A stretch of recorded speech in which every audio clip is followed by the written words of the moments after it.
McLeansboro, you're going to find that out.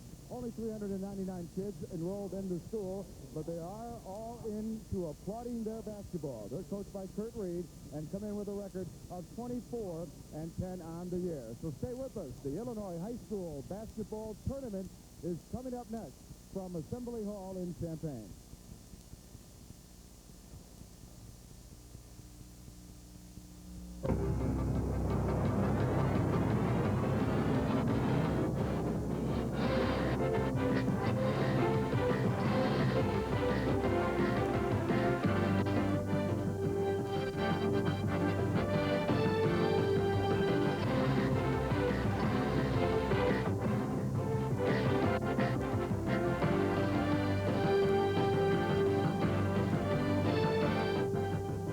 This tournament telecast is brought to you by, for more than 20 years, Country Companies Insurance. You've got the country behind you. The dairy farmers of Illinois and Wisconsin who remind you to drink your milk. It does a body good. And the Toyota dealers of Illinois. I love what you do for me, Toyota. Illinois Championship High School Basketball is brought to you on Fox 55 and 27 by American Family Insurance. All your family protection under one roof.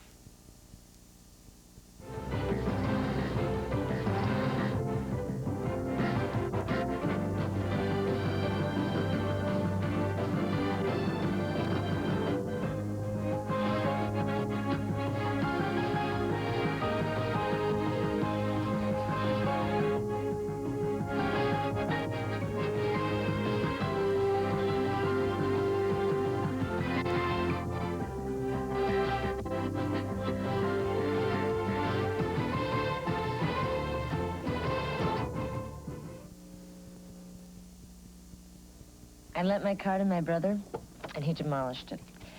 2 years old, didn't have a scratch. Funny, about a month before my agent had recommended this extra keeper coverage, $21 more a year. I remember thinking, well, I probably don't need it, but if you think so, it turns out they gave me a brand new car, this year's model. Country Company. It's nice to know when it matters most. The country's behind you. Guess it's just a matter of trust. I don't think the good old days are gone. I think there's still some good old days left. Just look where we've come from in a short span, from farming with mules to four-wheel drive tractors, from farming 25 acres to farming 2,500 acres. In just a short time, you're just talking like in a space of 50 years or so. So you look 50 years on down the road, who's to say what technology is going to do for us?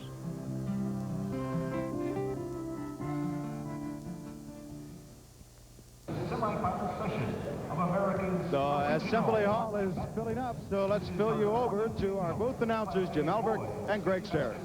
Thank you very much, Joe, and good morning, everybody, and welcome to the semifinals. It is a stage where Seneca has never aspired to before, but they are here, and one of the reasons is a kid named Mark Aubrey. Well, Mark Aubrey, the second leading scorer in the state. He's a great penetrator. Right there, a nice play by Aubrey. Gets it up on the glass for the two-pointer. He's got great quickness in the backcourt. Just a real tremendous athlete. Another good look, a little pull-up jumper that time by Aubrey. Strings it up from long range. Aubrey once again finds a little seam in that defense, a little shovel shot, gets it up on the glass. Another two-pointer for Mark Aubrey. Well, he's scored 52 points in the super sectional and the quarterfinal, so he is on a roll. Everybody's talking about Aubrey. Let's hear his coach talk about him. He's just a terrific athlete, and he's a very intelligent kid. He's a leader. He's like a coach on the floor. He does all phases of the game excellent, and he's just a super individual, and you know, we're just thankful that he's playing for us. Well, Seneca has an Aubrey, but McLeansboro has a Benzie Johnson. He is bona fide. He can do it all. He can play defense. He can score. Well, Johnson's got the whole package. Had 31 points in the ball game yesterday. Little spin move there, gets it up on the glass on the baseline, and penetration right there. Pump fake, another basket by Benzie Johnson. He's the go-to. McLeansboro needs a hoop. They go to Benzie Johnson.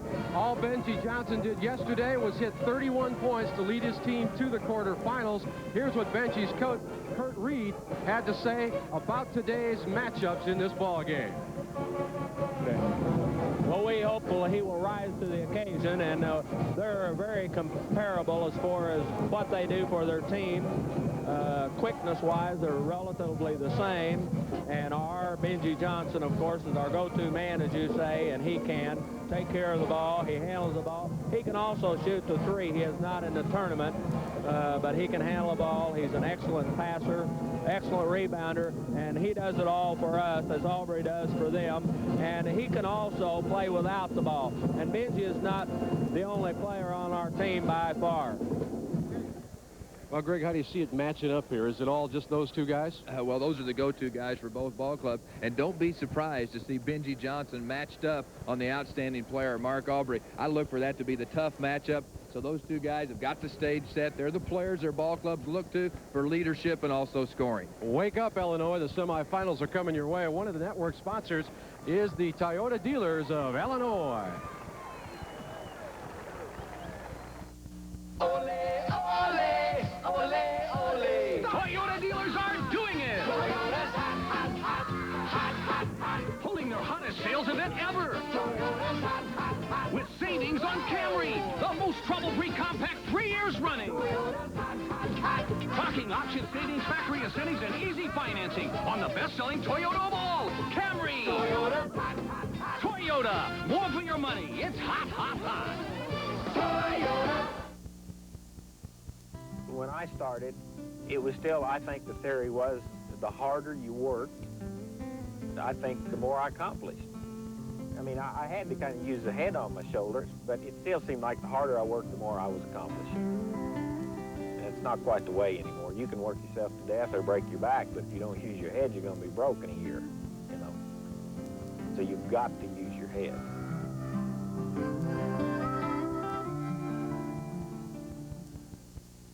One of the things that McLeansboro did so well yesterday was pound the boards. They really took over offensively and defensively under the glass, and we'll keep our eyes on that today against Seneca as well as we get prepared here for our national anthem at the Assembly Hall on the University of Illinois.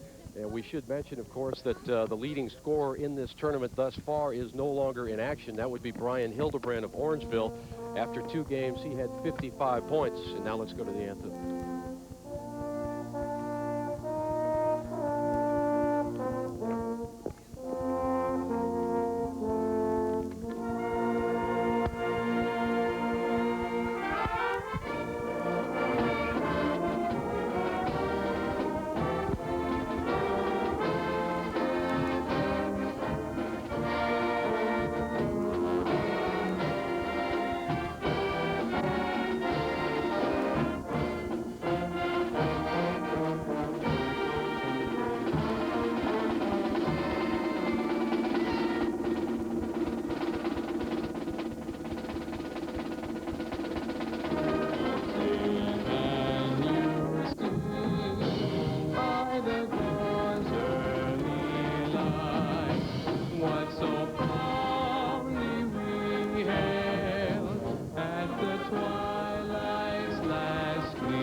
As I was saying before the national anthem, Brian Hildebrand leads this tournament in scoring after 2 games with 55 points. But right behind is Mark Aubrey, the very much talked about and deservedly so player from Seneca with 52 points. And then And fourth place, Benji Johnson. Now for today's starting lineups, here is Steve Adams, our public address announcer.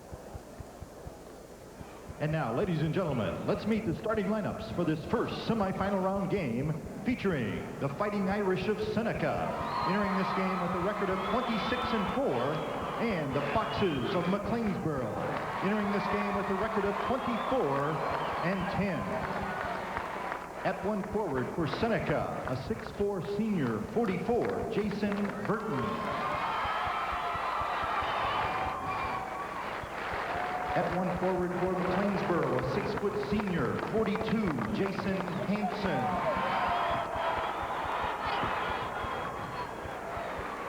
At the other forward for the Fighting Irish, a 6'2" senior, number 20, Aaron Crawford. And at the other forward for the Foxes, a 6'2" junior, 33, Brian Neal.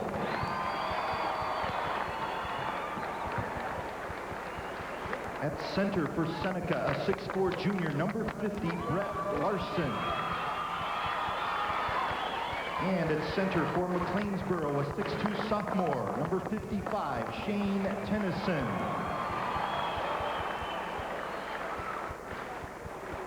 One of the guards for Seneca is a 5'10" junior, number 42, Jason Aubrey.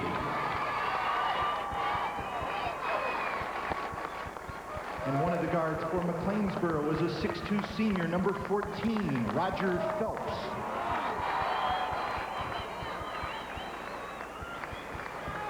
At the other guard for Seneca, a 6'2" senior, 32, Mark Aubrey.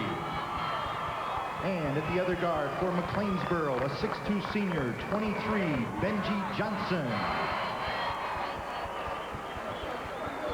And now introducing the coaches. First for Seneca, assistant coaches are Joe Robinson, Gordy Kirkman, and Kurt Ouchin. And the head coach in his 8th season is Doug Evans. And for McLeansboro, assistant coaches are Randy Smith-Peters and Brad Lee. And the head coach in his 6th season is Kurt Reed. There you see the two men who will call the strategy and the two men who will call the officially today, Bob Ware and Paul Highsmith. One of your network sponsors for this semifinal game is C. Bagagi.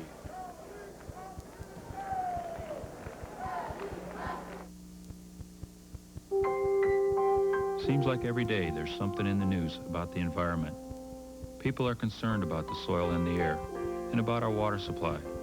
They want to make sure it's safe for their families, safe for the future. I do too, because I work with chemicals. So I use them safely. I never use more than I need, and I keep them away from water sources because I care about my kids and I care about my land. Brought to you on behalf of the American farmer by the makers of Dual. A sudden illness just came over the Fuller family.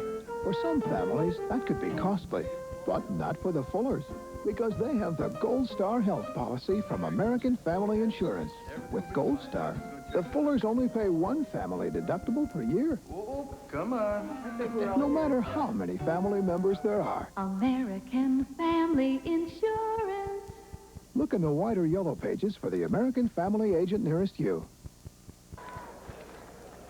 One of these teams will play for the state championship. Will it be McLeansboro or will it be Seneca? As far as Seneca is concerned, they have a 25-game winning streak and their first state final appearance in McLeansboro. The state title for McLeansboro in '84, upset second-ranked Norris City Omaha infield.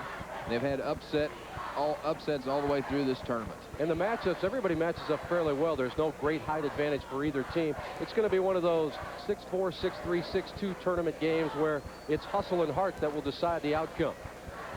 And, of course, the shooting of Benji Johnson and Mr. Aubrey. And we'll remind you there are two Aubreys out there. Mark's younger brother, Jason, also a starter for Seneca, tip controlled by the Foxes of McLeansboro. Phelps with a basketball, number 14, and that is Neal, who sprained that ankle yesterday, number 33, but back out here today. Not a surprise. Seneca sitting back in a man-to-man defense, open the ball game. Patience on the offensive end, looking to control the tempo. McLeansboro and go to their money guy, right there. Benji Johnson, he responds. Ball goes inside. Johnson with the first hoop for McLeansboro. Money cashes in on his first shot of the day as Benji Johnson puts the Foxes up, and here comes Seneca. And Aubrey will just roam the floor and try to drain shots like that, but it didn't come down this time in the right area. As Phelps gets the rebound and sets up the offense for the Foxes. Neal almost walked out there. And that's a problem when you have a sprained ankle. Sometimes you favor it a bit. Hansen trying to shake free or get it to Benji Johnson, and neither develops, so they swing it around. Good defense by Larson as he tapped out the interior pass. Tennyson very active on the inside. McLeansboro had a nice ball game yesterday. In the ball game yesterday, had 11 points and 9 rebounds. It really gave him a lift, I thought, especially in the offensive department. You want to go down inside to Tennyson. See, they're very patient, looking for the open jumper, but wanting to go inside to Benji Johnson. Johnson fades and doesn't get it, but he'll also get an opportunity to get points anyway as he goes to the free throw line. McLeansboro does such an excellent job on the offensive end, really taking what the defense gives. The defense right now for Seneca is a little soft right now. They're trying to collapse inside on Benji Johnson. Phelps, the point guard, he's going to run the show. They're going to be very patient on the offensive end and just take some excellent shots. Numbers on Benji Johnson, outstanding number, 15 of 18 from the line, had 31 points yesterday. We talked about the upset that McLeansboro pulled off against second-rated Norris City Omaha Enfield in the regional final. They also upset 16th rated Cairo in the sectional semifinal and 8th ranked Waterloo Jabot in the super sectional. So don't put a number in front of the team and make McLeansboro play them. Great tradition at McLeansboro. Larson trying to free himself inside. Jason Aubrey all the way across to Aaron Crawford, and they can't find the hole as it bounces beyond the glass. Well, Johnson's matched up with Aubrey outside, so it's a nice matchup to watch there between Johnson and Aubrey. But a little surprised, the defense right now by McLeansboro. Looks like Johnson putting a lot of pressure on Aubrey, but the other players playing that man-to-man, but it's very, very soft, more or less guarding an area and not really a man. A little change, a little surprise, but once again, good strategy by Kurt Reed, the coach. Here's Neal's jumper, and we've got a whistle and a foul underneath. Actually, they say that on the jumper, number 42 for Seneca, Jason Aubrey, either screened someone out during the jumper, and that will be the call. Illegally, he did it. So the second team foul now. I think he was also going to try and screen him off after he put up the shot from the outside. So Seneca's Jason Aubrey picks up the personal foul. Basketball belongs to McLeansboro. Inbound to Neal. That's not where they want to let that ball go, at least in Seneca's way of thinking, but they got away with it as the ball was tipped out of bounds after the miss by Brian Neal. Neal playing on that sprained ankle that he hurt yesterday, and on that shot he looked up and looked a little tentative when he came down on that ankle. When will Mark Aubrey find the stroke? That's what everybody at Assembly Hall wants to know. Will it be now? No. Aubrey's fighting for the rebound, but it's won by Benji Johnson, who gets it up ahead to Phelps. This should go, but it doesn't. He got it off too hard. Rebound by Tennyson, and he is fouled from behind by Aaron Crawford. McLeansboro lucky to come away with some opportunity for a point here because the layup just got away from Roger Phelps. Phelps on the run out there couldn't get the shot to go. Really didn't get his head up in time to get the ball up on the glass. Good hustling play that time by Shane Tennyson. A good follow. He was fouled on the play, and Tennyson in the line to shoot 2. Only a sophomore. Oh, that's not fair. That was it. Tennyson at 6'2", 155. As you look at his statistics from the field, misses both of them. Well, that could be an omen for Seneca, who has yet to score here in the first 2.5 minutes of the contest. Crawford way out front. Larson can deal inside. Let's see if that's what he wants to do. Oh, he lost the ball to Neal. He simply dribbled it off his knee. Now, we've seen Benji Johnson posting up low the first 2 or 3 trips down. Let's see where he stays this time. Long jumper outside. Phelps won't get it to fall, and here comes McLeansboro back on the defense. Seneca's Mark Aubrey goes, deals, doesn't get it to fall. Tip now. Aubrey is still under there, won't get it to fall, but he'll go to the free throw line. Man. That's effort. See, that's what he does so well. He's a creator. He's able to create some shots for him. On that particular play, they get the ball in the hands of Aubrey so quickly, he just is able to get something done offensively before the defense can get set. When Aubrey has to play out of a half-court set, he's not nearly as effective. This guy likes to play the whole length of the floor, and that's when his games are the best, when he can use the open floor. You see his numbers in the postseason. They kind of jump out at you, as they should. Seneca now on the board. The Fighting Irish, led by that man, Doug Evans, in his 8th year with 116 wins, as opposed to 88 losses. Aubrey, just about 75% from the free throw line, drills and bolts, and we've got a 2-point ball game. Seneca in that man-to-man defense. Jason Burton matched up on Benji Johnson. Benji Johnson's going to take him down low and try and get something on a post move, or then they'll set a pick down low. See the pick right there? Set down low, then they pop Benji Johnson off that pick. Johnson looks, doesn't like what he sees, gets it over to Hansen. Very patient here, but Johnson's got that look about him. He's got the whole wing to work with. Good defense. Out front, Phelps, 3. Johnson got the attention there, a little dribble drive, then a nice kick out to Roger Phelps. Phelps squared up, knocked down the 3. So the Fighting Irish looking for their first field goal of this contest, and we've played almost 4 minutes. It is not the way Doug Evans wanted this thing to start. Here's a forced shot by Aubrey. That's not a wise decision. He gets it back, loses it. It's headed out of bounds, and it will belong to the Foxes of McLeansboro. And we have a timeout on the floor with McLeansboro up 7-2. Let me remind you, one of your network sponsors is Country Companies. Yeah, they all arrived practically at once. Red Cross, National Guard, and the insurance people from Country Company. You know, nobody's going to forget that Allendale tornado. Half the town was wiped out. But within a day, the people from Country Companies were there with money, getting people back on their feet. Country Companies. It's nice to know when it matters most. The country's behind you. They finished when a lot of the other insurance companies were just getting started.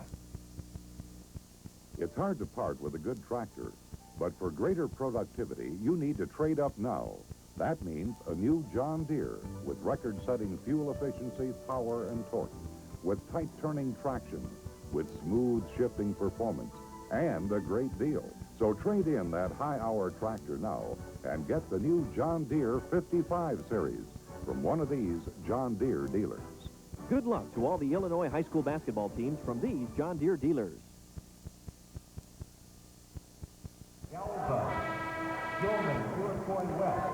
Jim Albrecht and Greg Sterick back on the floor of the Assembly Hall. Taking a look at some of the early numbers, we see why Seneca trails.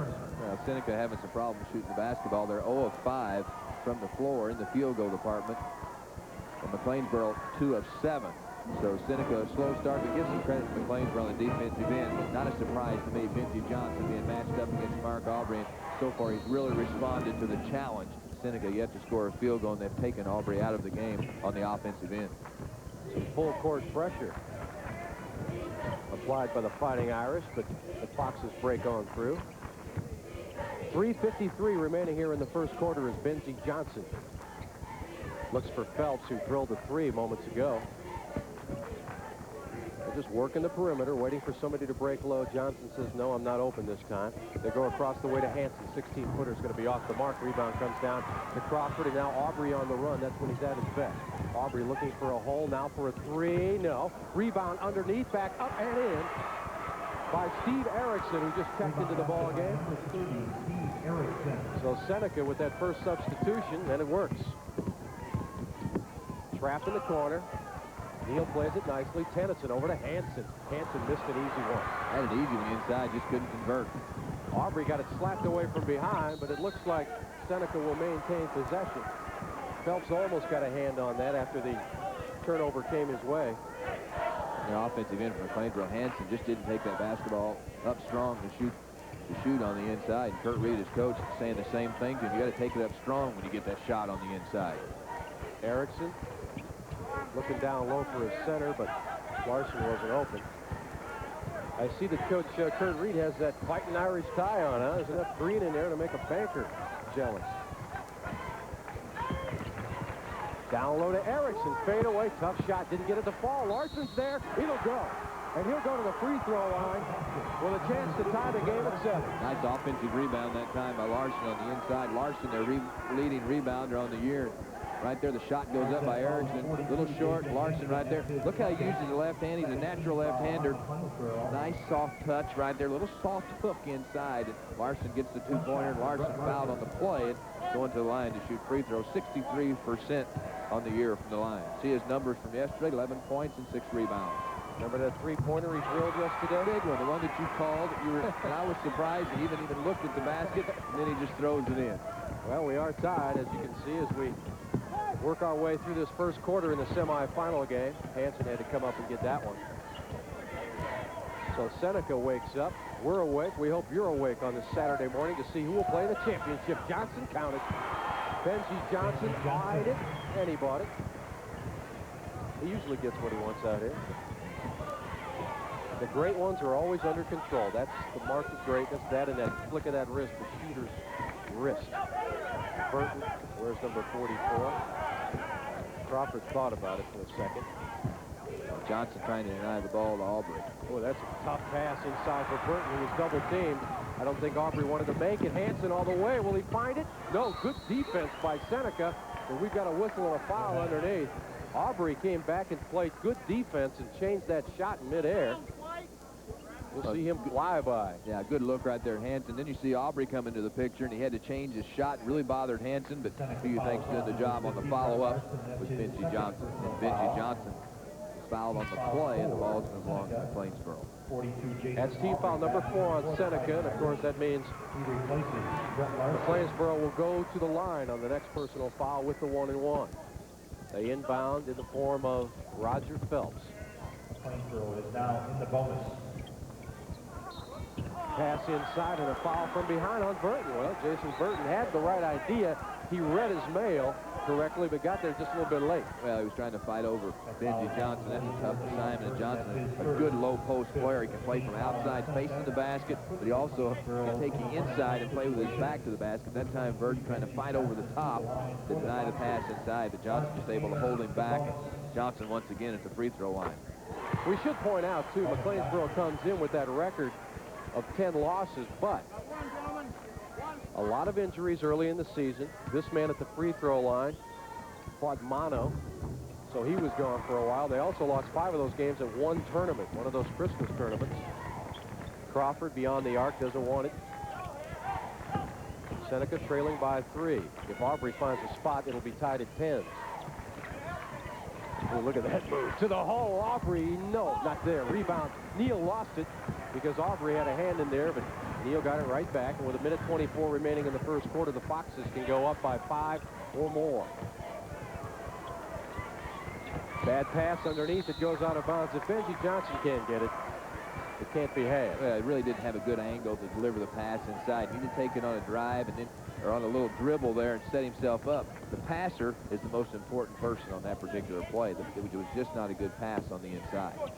Jason Burton, that's not his area out there. He'll look for help in the form of Jason Aubrey.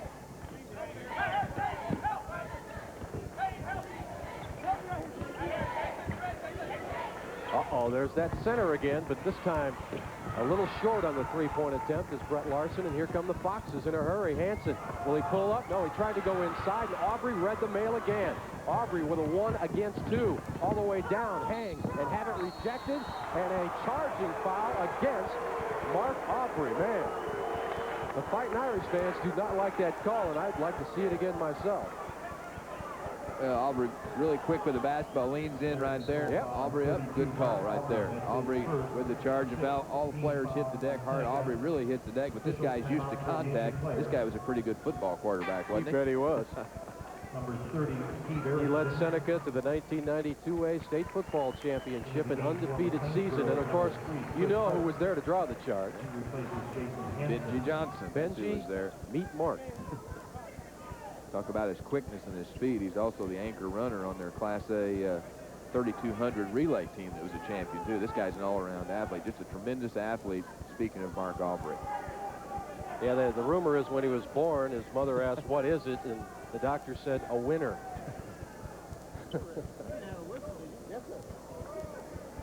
10-7 our score. He did just pick up his second personal foul, though, and he's going to have to stay in the ball game. He's so important to his ball club. He's going to be playing now with 2 personal fouls. Darren Bedeker checking into the ball game now, wearing number 40 for Seneca. Let's see if the Foxes play for one. They probably will. This is the beauty of Neal. He can bring it up, although he almost turned it over.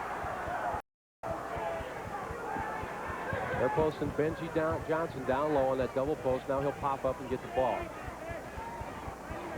20 seconds remaining in the first quarter. They want to have it. Oh, Aubrey almost took it away. Well, that's the man they want to control this situation with. And he gets it over to Phelps, who will hang off the glass. Not there. Rebound, Tennyson back up and in. Oh, nice stick back that time to the sophomore Tennyson. And that is the way the first quarter will come to a close, with the sophomore putting his team up by 5, 12-7. One of your network sponsors today is Country Companies. Ole, ole, ole, ole. Toyota dealers get it this time. Toyota's hot, hot, hot, hot, hot, hot. Their hottest sales event ever. Toyota's hot, hot. Start with 10 models priced under $10,000, like Toyota Tercel, the lowest priced two-door sedan in America. Or check out trouble-free Corolla, now with option package discounts that add up to big savings. Toyota's hot. Hurry to your Toyota dealer now. Toyota, more for your money is hot, hot, hot. Toyota.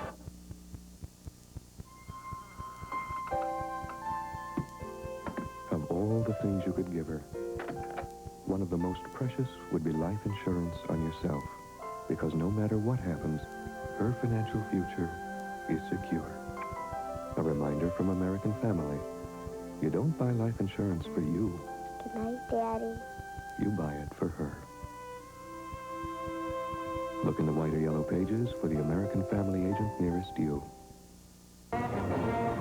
McLeansboro up 12-7, but it's not the kind of first quarter in a semifinal game that you want to throw those field goal percentages out to the audience with. Well, Seneca really struggling from the floor. They're 2 of 11 for 18%. McLeansboro a little better at 4 for 13 for 31%. When you talk about Mark Aubrey, he's 0 of 5 from the floor. McLeansboro's really done the job on him. Benji Johnson got the assignment and it's really taken him out of his game, especially on the half court. He's got 2 points, but those came at the charity stripe. Benji Johnson rising to the occasion, gets 7 points in the first quarter.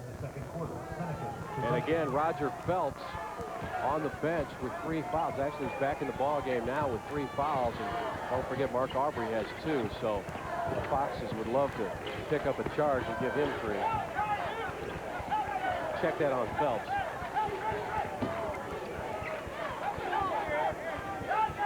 Phelps with no personal fouls. Wrong statistic flashed in front of my brain. Crawford beyond the arc. This is Bedeker. Bedeker gets it over to Crawford for 3, in and out. Rebound comes down to Johnson. No fast break, so we'll slow it down. In the ball game for the Foxes, number 3 as well. That is Chris Hart, number 3, with the basketball.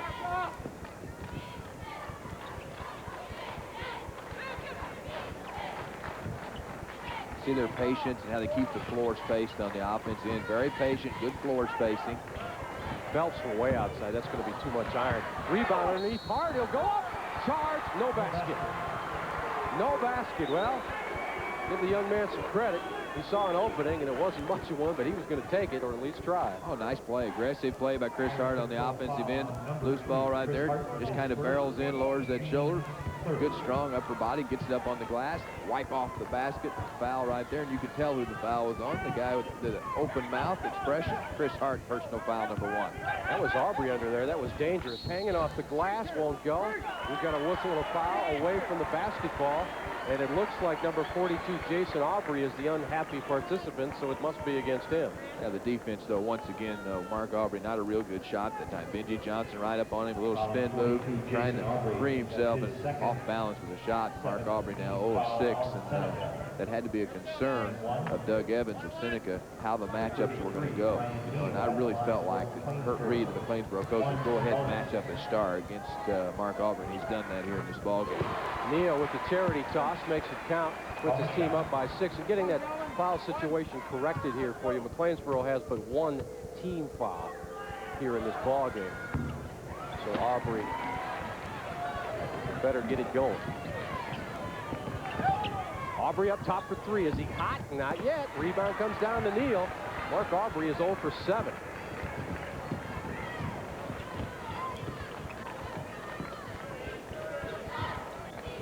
And McLeansboro making a little noise here to kind of pull away and get a double-digit lead, which is what they'd love.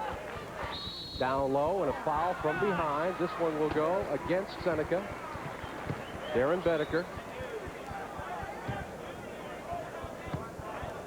This is not the same Seneca team that got to the semifinals. Let me just tell you folks that right now, because they love to run it up and down the floor with Aubrey on the fly. But the good defense, it's like in baseball. Good pitching will stop good hitting.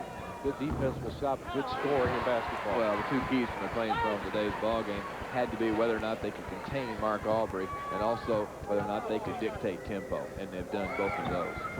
And Neal makes it an 8-point McLeansboro lead. She's happy about that, although she looked like she was a Fox fan. Aubrey baseline, that's where he lives. Gets the shot off again. They make him take a difficult shot. And he's 0 for 8. The defense collapsed.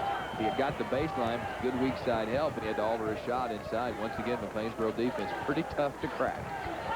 And Benji Johnson hasn't even had to light it up too much today. Pass underneath gets away, but that's the way it's going for Seneca right now, as they had 3 people converge on what looked like a turnover, but it went out of bounds. Well, Seneca averages 68 points per ball game. The pace of this one's not at a 68-point per game clip. No, I think not.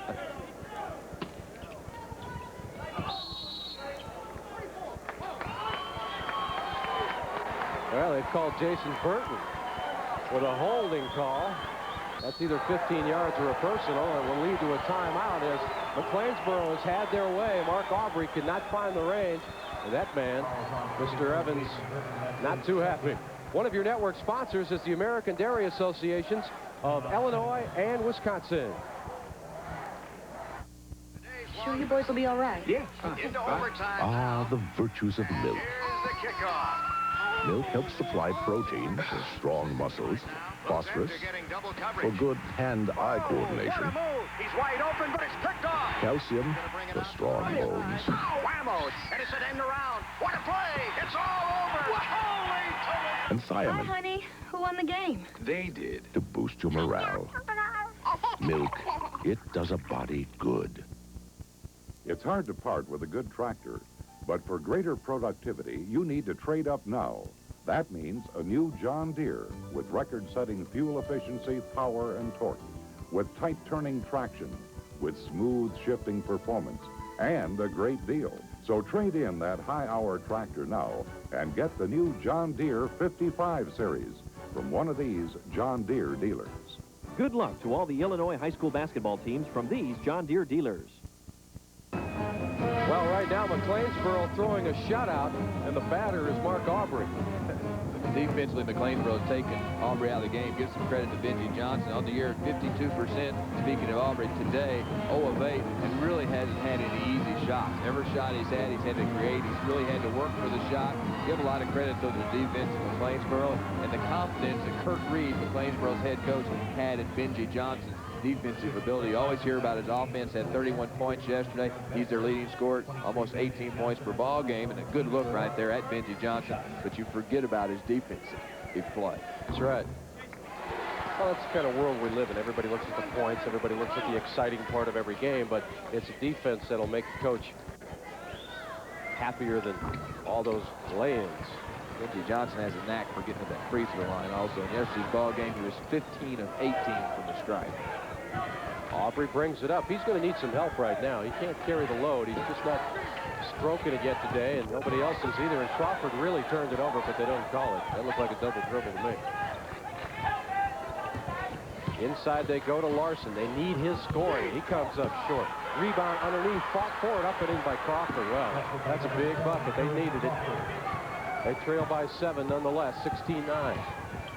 Good Johnson to work his way past Aubrey, and Aubrey better watch himself. He's playing with 2 fouls. And if he's not careful, he's going to pick up his third one right there when he reached for the basketball and went from behind. Phelps thought about it. Now he gets it over to Chris Hart, number 3.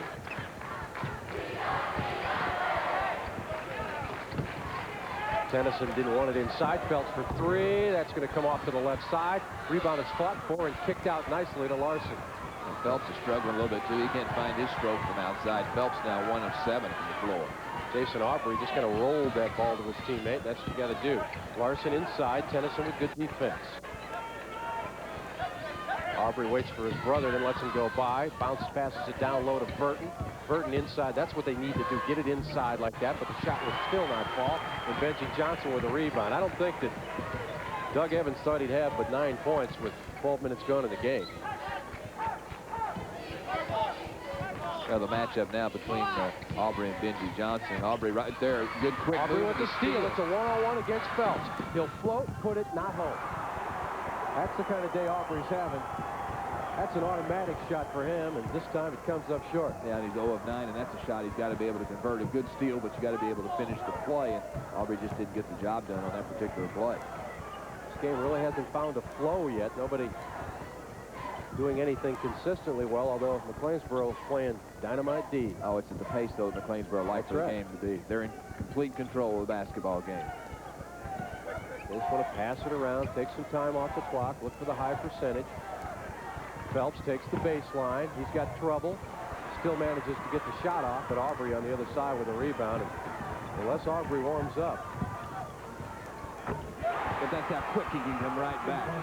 Aubrey right back with a 3 there and gets his ball club back to within 4. McLeansboro at 16 and Seneca at 12. Just like pushing that high button on the microwave. Doesn't take long. 16-12 now. Seneca trailing by 4, and it seems to me that they've been out of this whole game, and they're trailing by just 4. Well, their main man, Aubrey, just really hadn't been on track, but that's how quick he can bring you back right there. And as we mentioned yesterday, the Nets will talk to you, and that time Mark Aubrey finally got a response to talk back. Phelps with some trouble out front, has to make a bounce pass to Hart.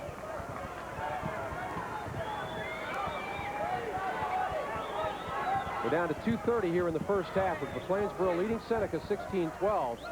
And don't forget, we've got another game coming your way today as Pittsfield takes on Williamsville in that other semifinal, waiting to see who will play for the Class A state championship in 1991.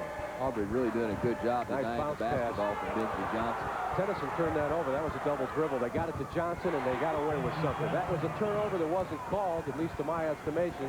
It looked like he lost control of it. Nonetheless, if it's not called, it's not a turnover, and Benji Johnson puts his team back up by 6. Well, Johnson, right place, right time on that particular play. Inside they go to Aubrey. Hang and hit. Nice play that time by Aubrey. Able to slip in and post up down low, and Johnson didn't get a lot of help, but a good quick cut. You saw the explosiveness and the quickness of Mark Aubrey on that particular play. Aubrey now with 7 on the afternoon, and Benji Johnson helps break the press. Makes a bad pass. Hart scrambles, gets it back. Phelps inside will be fouled. That was quite a move by Phelps. I don't know how he made that move without traveling. But I think he got hit on 2 or 3 different occasions on the inside. And it was a spin move inside, hard little dish out right there. There's Phelps. Looked like he may have caught it across the wrist there. In a spin move, and no question about the foul. Burden with a personal foul, and Phelps is going to go to the line to shoot free throws for the Foxes of McLeansboro. It's like maybe Phelps took a shot in the eye or the head, too. Yeah. Looks like got him in the nose. Those sting, that's for sure. Sometimes that's a wake-up call, too. When you're shooting the basketball and you're 1 of 8 from the floor and somebody just slaps you around a little bit. He's saying, well, maybe I can't see out of that left eye. Maybe that's going to help my shoot. My stroke's coming back. Burden with his 3rd personal foul. You know, I stayed in a hotel once where that was the wake-up call. Made you come up, hit you in the nose. 18-14, McLeansboro trying to up their lead. On the free throw shooting of Mr. Phelps, who is 63% on the year from there. The 6'2 senior averages about 12 points a game for that man, Kurt Reed. Again. And we've got a whistle and a substitution. Checking in for McLeansboro right now. Jason Hansen will come back in. And Chris Hart will check out. Hart did a good job in there. Hart gave him a nice lift. Ran the offense very well, and defensively he's pretty strong, very stockily built. He does a good job fighting through picks, and they've tried to set those picks for Aubrey, and Hart was able to fight down through. Look at this offensive set. Everybody down deep. Ball lost out of bounds. Last touch, they say, by the Foxes as Phelps got a hand on it. Good look there at both coaches, Kurt Reed, McLeansboro. There's Doug Evans, the coach of Seneca. What a long, strange trip it's been for those two men. You hope and you dream that you're here, but now you're here and you've got to forget about all the other stuff and just deal with reality. He better hurry up and get it in, and he does because Aubrey hustled through the ball. Long jumper out front. Bedecker can't buy it, and Neal has the rebound. I don't know if they wanted him to take that shot that time. Well, McLeansboro all over the defensive boards there, too. How slow the pace is. McLeansboro very patient on that offensive end. They're enjoying a 6-point lead. They continue to move the basketball on the perimeter, looking to try and spring somebody inside. Most of all, they're looking to get some type of a good shot. And as you see, the clock very much in their favor as they wait. They'll take something early. Ooh, Johnson was forced from behind. Some contact, but good defense. And Aubrey comes out of there with it. But, you know, if you're Seneca, you got to feel pretty good. Yeah. Everyone shooting the basketball. You're only 5 of 22 from the floor, and you're only down by 6 points. There's 34 seconds left in the half. And a basket here will get you right back and give you a little momentum going in at the halftime. They're looking for Crawford. Inside again is Bedecker. He'll force matters, and bodies fall, but the whistle stays silent. And now we'll just get a last shot here, either by Aubrey or he may have to kick it off to somebody if the defense has been most of this first half on him. I'd say that's a maybe. Look at Johnson. Look at him. He's just all over. Aubrey's going to look for a shot. No, he does kick it out. Crawford. No, that's not going to be there. Crawford gets it back, but loses it out of bounds as the horn sounds. And it's a strange first half, but it's okay with McLeansboro because it was at their tempo. As 14 Seneca points will tell you, 20-14 is our score. Again, Mark Aubrey missed his first 9 shots. He is now 2 for 11 in the contest, standing at 7 points. Benzie Johnson doing his usual duty, both defensively and offensively. Johnson leading the way with 10 first half points for the McLeansboro Foxes. Standing by now with one of our semifinal game coaches is Joe Passion. Joe? Well, Doug Evans obviously has a lot to talk about here at halftime, considering you're only down by 6. 5 of 22 unofficially from the floor. The ball club's still in it. Yeah, we're still in it, and hopefully we'll make a few adjustments second half and play a little better basketball, shoot the ball a little better, and, you know, we'll be okay. Main concern right now is fouls. All right, Doug, best of luck out there in the second half. Thank you. Thanks for being with us. Back over to Jim. 2014 is our score, 2014 at the break. Don't forget, we have games coming up after this. Pittsfield and Williamsville right now. One of your network sponsors is Country Company. When my dad died, it was a shock going through all this stuff. I mean, I'm sure he knew what everything was, but to me, it was huge chaos. At least for all our insurance, we dealt with one agent and took care of everything. Country Company. It's nice to know when it matters most. The country's behind you. I guess we're all going to die sometime. My dad just didn't think it would be so soon. Think your new car is protected against rain, snow, salt? Keep thinking. Today's unibody cars have hidden areas that will rust. They need state-of-the-art rust protection. That's why Z-Bart invented new Super Rust Protection. Its chemistry, seams, and crevices covers areas car makers, car dealers, and others ignore. Covers you with a lifetime warranty and free reapplication. The Z-Bart Super Rust Protection leaves all others in the rust. We're at halftime of our semifinal game number 1. Glad to have you with us here at Assembly Hall, and I'm very glad to have with me here at halftime for our live interview David Lee, the West Frankfort High School head basketball coach, who is very familiar with Assembly Hall. His McLeansboro team, which he coached in '83, finished 3rd, and then he took the whole kit and caboodle, first place back in 1984. What's it like for you to come back here? It's great. It's always great to come to Assembly Hall. Of course, you like to have a team up there playing, but it's great now to come back and watch the Foxes play. Foxes are playing well right now, and I wouldn't be surprised if they don't win the state championship. You know, David brought up a good point while we were on commercial break, how difficult a field McLeansboro had to fight through on their road to Champaign. Well, we're pretty proud of our Class A basketball in the South, and they went through their regional, and it was a tough regional. Had to beat Carmine. Carmine had them down late, and they defeated the number 2 team in the state, North City, Omaha, to get to the section, and they defeated a good Cairo team. And then they played us in the finals of the section. We thought we had them. We had them 8 down going into the 4th quarter, and we couldn't handle them, and then they went ahead and won the super section. So we're very proud of our Class A boys. I'm sure Greg Derrick, who's over there doing color with you, will tell you it is great basketball in the South, and you've got to work hard in order to be successful every year. Only one of the state-ranked teams made it down here, as you know, David. Are you surprised at the even balanced parity of Class A basketball this year? Well, I think some of the better teams may have got knocked off early, so I think the field's wide open. And when you're a disciplined team like McLeansboro, you might have just a little bit more of a chance of winning what some of the other teams. I tell you, if you watch McLeansboro, well, only certain guys shoot, certain guys rebound. They all play defense, and Benji Johnson he's quite a specimen. He's just a hard worker. You know, his dad's a junior high coach over there at McLeansboro, and that doesn't hurt anything. When I was at McLeansboro in '83, all these guys were in our 5th and 6th grade program. So I knew about them at the time, and they're great fundamental basketball players, and they listened to Coach Reed, and he did a good job with them. Well, and I'm sure, of course, you're very grateful to have the blessings of Jerry Sloan's son on those late mid-'80 teams, and really had some outstanding athletes that you had in McLeansboro at that time. Yes, some good athletes, and of course, Brian led us, and he, in '84, teams might have been a little better. You know, Lowell Hamilton was here with Providence St. Mayo, so we had to be just a little bit better than maybe some of these teams right now, but we had the same caliber of players. I mean, they were different type of ball players, and they listened to us, and McLeansboro, like all the other schools in Southern Illinois, and especially at my school, they love their basketball, and everybody would like to come out a winner, but unfortunately there's only one team from the Deep South that gets here.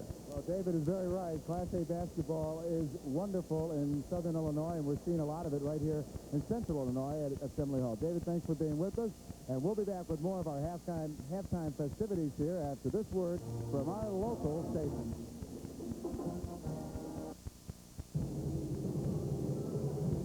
No matter what the weather's doing, you can bet it will change. You can't control the weather, but you can control the weeds. With Marksman. Marksman consistently controls tough broadleaf weeds in corn, even velvet leaf and cockleburr, in dry years, in wet years. Year after year, no matter what it's doing outside, Marksman's outside working. Restricted use pesticide. When you're tired of the rat race, the crowded parking lots, and impersonal service, stop in Waverly. The city of Waverly offers you small-town charm and hospitality. Stop in Waverly where your vendor is concerned with customer satisfaction, where you're greeted with a friendly smile, and where your business is appreciated. Waverly is located on Route 104, 15 minutes from Exit 82 off I-55 or Exit 82 off 36. Waverly welcomes your business. We hope to see you soon.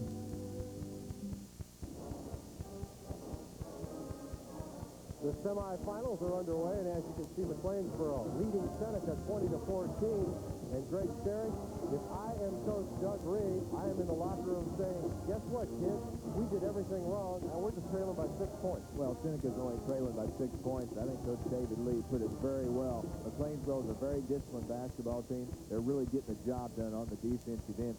Seneca only 22% from the floor in the first half. Benji Johnson was matched up against Mark Aubrey. Took Aubrey out of his game, but Aubrey's got the explosiveness, the firepower to get you back in the ball game very, very quickly. This was a long way from being over, but the tempo was controlled by McLeansboro, and they're enjoying a 6-point lead here at the intermission. Yeah, if you think Mark Aubrey is going to slow down, forget about it. That's not his mentality.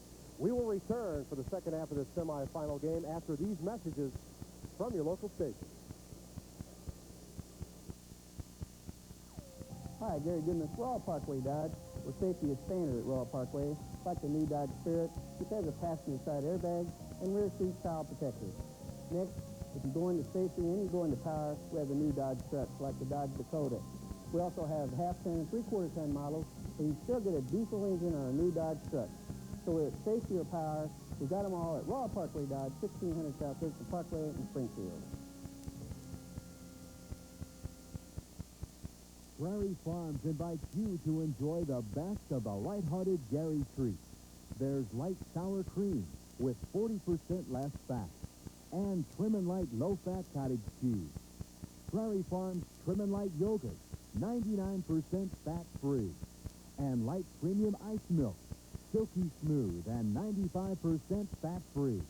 And an old standard, skim milk. Enjoy them all to your heart's content. Well, with the score 2014, you're not going to see highlight after highlight, but you will see the reason why McLeansboro is leading 2014, and it started outside, Coach. Well, it sure did. It came from the outside. Roger Phelps right there squares up, bangs home a three-pointer from McLeansboro. McLeansboro get it from the outside, but they also like to take it on the inside also. Seneca hasn't had much of an inside game, but they did here. Well, they were able to get it inside right there. Nice play. The shot goes up. Watch Larson really working on the inside. Nice play. Puts it on the floor. The left hand, the southpaw, gets it up. Two-pointer that time by Brett Larson on a rebound layup. Aubrey was 0 for 9, and this is one of the 9, and it's almost unbelievable. Well, it was a nice deal by Aubrey. He takes it coast to coast. A little shovel shot there. Just doesn't get his head up at times. Right there, Benji Johnson comes away with a rebound. But he did warm up. The guy can light it up from outside. That's long range. Aubrey just comes down. The defense sets back. You just can't give him any daylight. Picture-perfect jumper right there, and Aubrey just drills it. Field goal percentage, Seneca 22%. The Foxes at 29. Free throws, Seneca 3 for 3. McLeansboro 9 of 14. Rebounds, about even 15 for Seneca, 16 for McLeansboro. The turnover department, 5 for the Foxes and 3 for Seneca. Scoring leaders, no surprise. Aubrey with 7 points. Larson with 3. Crawford with 2. And Erickson with 2. You take a look at McLeansboro, not a surprise either on that side of the ledger. Johnson leads the way with 10. Phelps gets 5. Neal with 3. And Tennyson with 2. You look at those statistics, 40 total shots taken in the first half, only 10 made. Well, and Aubrey's got to line up, warm up from the outside. He's got to give him a lift. He's 2 of 11 from the floor, 1 of 3 from three-point line for 7 points, and he gets 3 rebounds.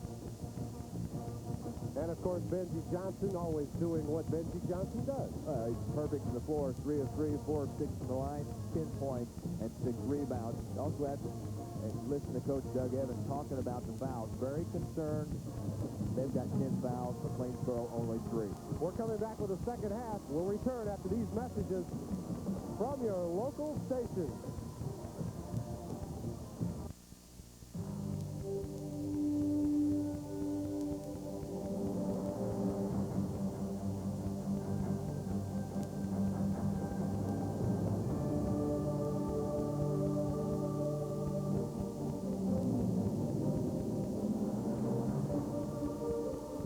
Of the minivan is now complete.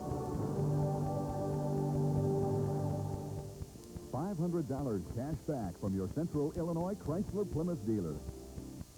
There are hundreds of ice creams to choose from, but one brand is truly outstanding, Prairie Farms. Prairie Farms ice cream is made the old-fashioned way, with country, fresh, quality ingredients and all natural flavors. It's Mid-America's favorite ice cream. In cones, as a snack, anywhere, anytime. Prairie Farm, home of country fresh, quality dairy products. Head coach Kurt Reed gets back to the bench. How about the locker room? Give us an update on how you hope maybe to make things a little smoother in the second half.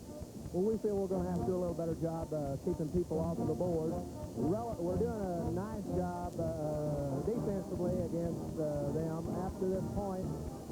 We've missed a lot of layups and we missed a lot of free throws. And we feel we're in pretty good shape, providing we can alter those 3 things. And that is put the layups in the hole, put your free throws in the hole, and keep people off the board. If we can do that, we feel we're in pretty good shape. All right, good luck in the second half, Coach. All right, let's turn it back now over to Jim and Greg. Well stated by Kurt Reed, and that's the way a coach thinks.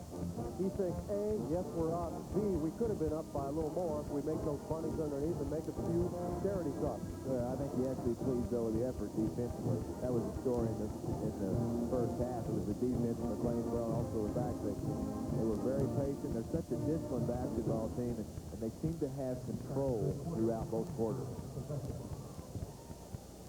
We'll check the foul situation for you as the second half gets underway. McLeansboro obviously inbounding, and Tennyson had it in close. And just as he was ready to go up, it was knocked out of bounds by Aubrey, that being Jason Aubrey.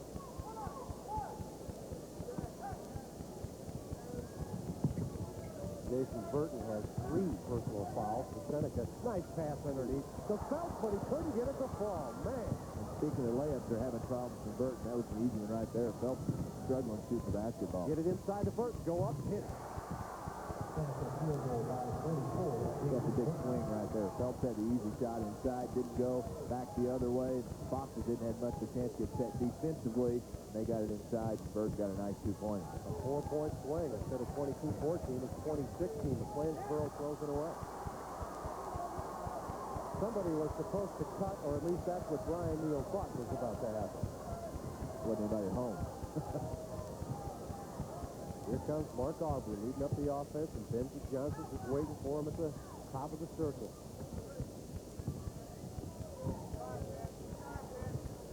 Crawford's more of a set shooter from out there. If you give him a second or so to set up and shoot, he'll take it. He usually doesn't drop the dribble and then fire it up from out there. I think someone else is going to have to step up, though, and go ahead and shoot the basketball. They're doing such a good job on Aubrey. They've got to get somebody else involved on the offensive end in the flow. And Burton stepped up and got a nice 2-pointer, and he was working hard on the inside on that play. Trying to post up, and they were looking to go to him down low. Brian Neal with a personal foul. We've got a timeout on the floor. Brian Neal picks up his first. And we're going to pause for this break. One of your network sponsors is the Toyota dealers of Illinois. You can be one of the regular listeners to the nation's first series. Toyota dealers are warming things up. Holding their hottest sales event ever. And Toyota's hottest year ever means more value for you. So now catch the savings on Toyota's 4Runner. Get dealer discounts, easy financing, immediate delivery. Toyota, more for your money. It's hot, hot, hot.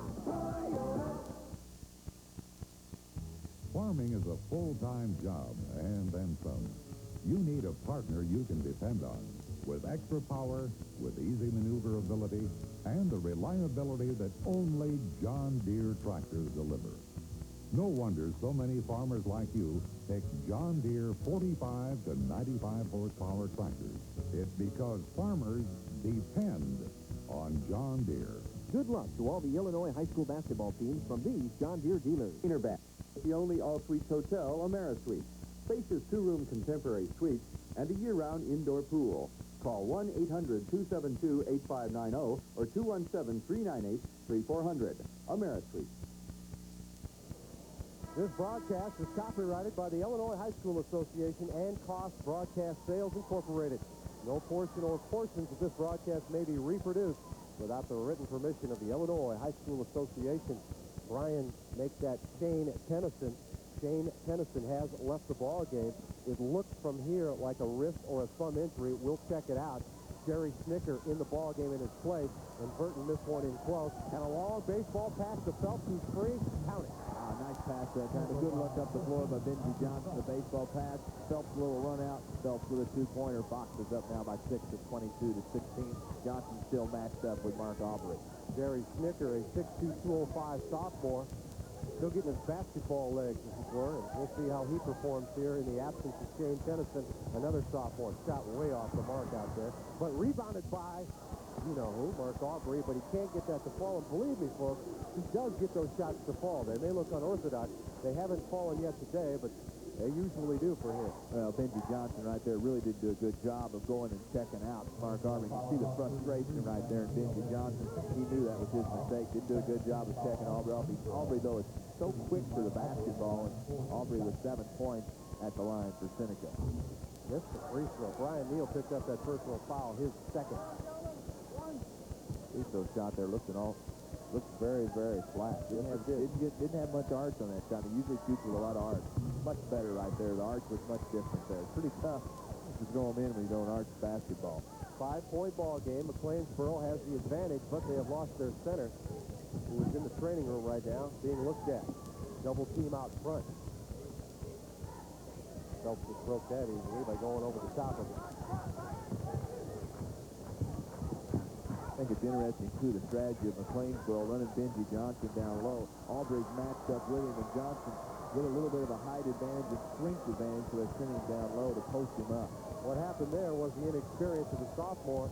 His guard thought he was coming out, but the sophomore decided to head back under the basket, and nobody there, so the turnover gives Seneca a chance to cut into the lead. That's when he's at his best, hanging and hitting. A tough shot right there. Good dribble drive to penetration. Able to just move and freeze Benji Johnson's defense because of his quickness. And he just sprang up on a dime and knocked it down. Mark Aubrey now with 10 points on the afternoon. Benji Johnson in traffic, gets his tip from behind, gets it back, goes up, and does not get it. Rebound comes down to Seneca. We've got a ball game underway now. See, Johnson and Aubrey's going to look to shoot the ball right here. See how quick he can get you right back in the ball game. You knew he was going to look for that shot right there. You mentioned that first quick step. That's just part of the process because then he is able to leap on the dime and get up. And defensively, you have to try to make up for the first step, and then you have to try to get up in the air with it. And it's hard. Man was open underneath, but they couldn't find it. So Hansen will set it back up front. Almost taken away, and now is by Jason Aubrey. Aubrey gets it back to his brother, and Seneca can take their first lead of the game. From 30, that's going to be way short. I say 30 almost sarcastically because it was way out there. But that looked like about a 25-footer into Larson, and it rolls out of there. Rebound comes down to Phelps, and then a silly foul. A silly foul by Burton, who has picked up 4.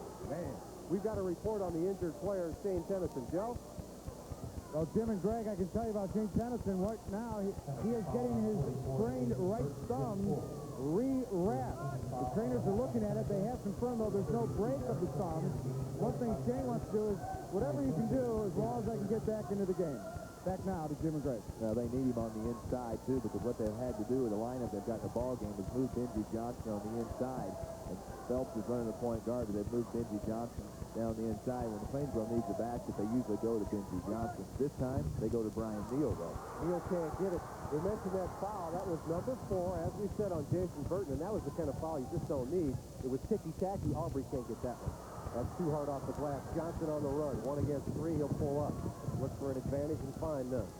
See, the pace is to the liking of Seneca right now. The pace is much quicker than it was in the first half when McLeansboro controlled everything on the offense and the defensive end. They're daring Neal to shoot, and again, he can't buy it. Mark Aubrey with the rebound. Again, Seneca gets a chance to take the lead. This is their 3rd trip down with the game tied at 22. Good defense, good kick-out pass. Crawford waits.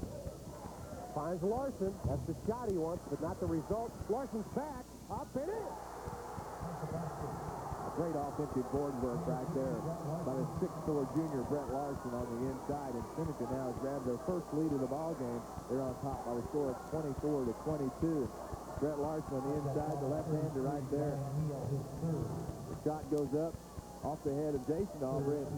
Nice work that time on the offensive board. Larson gets the 2-pointer. Larson got an opportunity to go to the free throw line to complete the 3-point play that old-fashioned way. And Brian Neal in some kind of foul trouble now with 3. Seneca with their first lead of the day, 25-22. We're into the 3rd quarter here at Assembly Hall. Pittsfield and Williamsville will follow. Dick Lutke and Greg Sterick standing by to bring you the 2nd semifinal game. But we've got to get one of these teams into the championship. Who will it be? Well, Benji says he wants it to be Hansen this time. Nice kick out that time. Hansen, the baseline jumper. Big basket right there by Jason Hansen. Aubrey's forgotten all about the first half. If you could open up his mind right now, he's saying, forget the first half. Ooh, that one almost went down. Ball fought for, controlled. And one of the Seneca players does a leap over the bench. That was Steve Erickson.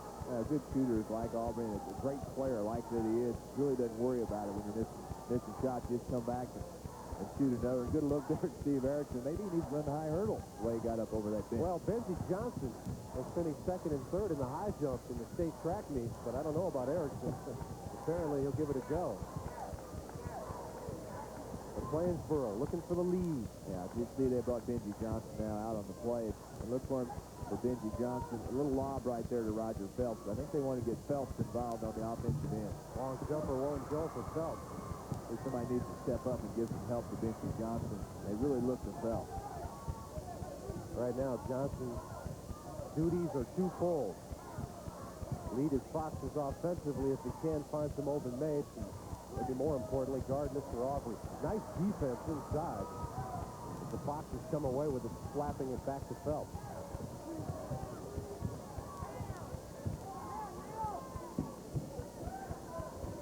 Hansen tried to look down low for Neal, but he wasn't there. And a steal by Crawford on the wing. Nice play to A, steal it, and B, control it. Here comes Aubrey again. He's going to look to shoot the basketball. There's the three. Green light right there. Aubrey comes back. Johnson right up on him. He just comes down before you get set. And Aubrey's starting to see that little twinkle in his eye right now. And Aubrey's really got his ball club on a roll. They're up by 4, 28-24. And for Aubrey, 3 of 6 from three-point territory, 16 points now. The average is 28. The top of that circle for Aubrey is like the free throw line for most people. 2 3-point field goals, 3 of 11 for Seneca. Neal can't get it to fall. Rebound comes down in the form of Erickson. Here comes Aubrey again. This time Johnson will meet him up top, and Aubrey will bring it on back. They want to run the offense. About a minute left here in the third quarter. Larson will take that three, as we told you. Erickson will not. Little patience here. Good ball movement. How quickly this game has changed. Erickson driving will go to the free throw line. At the half, it was 2014 McLeansboro. That means in the 7 minutes that have transpired here in the third quarter, McLeansboro has scored but 4 points. Good look right there. Erickson right there, able to slip 2 of the defenders of McLeansboro, and Hansen picks up his 3rd personal foul. Erickson a little upset that maybe he couldn't convert the play, but I kind of like the aggressive play. It was a nice drive, and Erickson's going to have an opportunity to go to the free throw line. 64% free throw shooter. It touched just about every part of the metal, but not the white stuff. Rim wasn't very nice on that particular shot. Seneca has put up 15 points now in this quarter, and we have a substitution coming in for the Fighting Irish. I think it's Darren Bedeker. Excuse me, Jim. I think it's about time for Benji Johnson to really go to work on the offensive end. Phelps is really struggling shooting the basketball, and he's 2 of 11. Phelps, I'm speaking of. Johnson's only 3 of 4. He really had many opportunities. I think he's got to get more shots than that. Wouldn't you agree? I would agree. And I always agree with you. You know that. It's in the contract. Seneca over McLeansboro now by 5. He's wide open. You got to kick it in there, too. And Johnson working hard for the basketball. Is that on Aubrey? It is on Aubrey. That's his 2nd. But it's a good look on the inside. You got to go to your go-to guy like Benji Johnson. He really hadn't touched the ball enough here in the third quarter.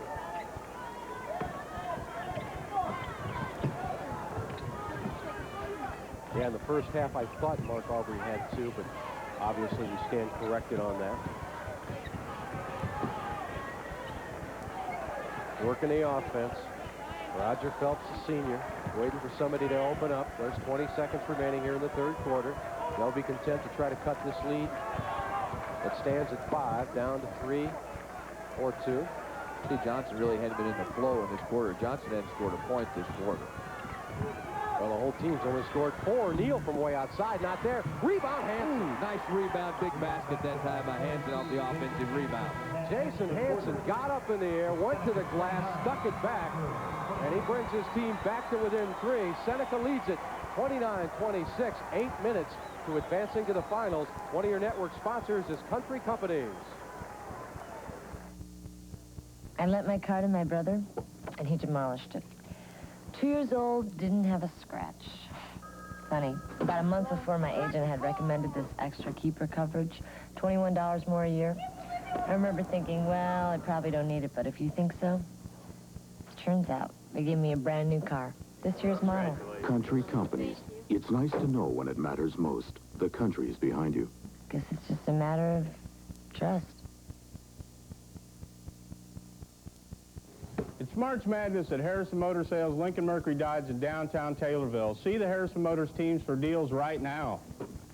Catch the right car at the right price during March Madness at Harrison Motors and choose from our court full of new and pre-owned cars, trucks, and vans. The Harrison Motor Team has a full line of Lincoln Mercurys and Dodges at March Madness prices. Our game plan is to help you score like never before. It's March Madness at Harrison Motors, Lincoln Mercury Dodge in downtown Taylorville. In between the third and fourth quarter of every Seneca basketball game, boy or girls, their athletic director, Roger Eckert, gets out and does a wild leading of cheers. And when they get up and they start screaming for the Seneca Fighting Irish, they're led by a pretty wild athletic director, Roger Eckert. That's just what they bring down to every wild Fighting Irish basketball game. Now back to a couple of wild guys over in the booth. They're Jim and Greg. That reminds me of the old joke. The cop asks the guy, what are you, crazy? And the guy says, no, I'm Irish, man. Leave me alone. I'm half Irish. I can say that. Now, the third quarter was also Seneca, wasn't it? They controlled the basketball game, and Aubrey really rose to the occasion in the third quarter. For Aubrey, he gets 9 points in the third quarter, and Seneca's enjoying a 3-point lead now at 29-26 as we go into the final quarter to see which one of these ball clubs will advance to the championship game tonight. Seneca outscored McLeansboro 15-6 in that third quarter. That is why they lead by 3. Inside they go to Aubrey, forces it, and the call will go against the Foxes. Once he gets inside, folks, he's not coming back outside to survey the situation again. He's going to make a painting inside, create his own work. Yeah, he's so quick with the basketball on the inside. He'll get you up in the air, and then he'll drive by you. You know, he's also a good free throw shooter. He shoots 73% on the year, but from three-point territory, he's had 80 three-point field goals this year. Yeah, man, you just saw Doug Evans. 4 years ago, this basketball team was 0-22.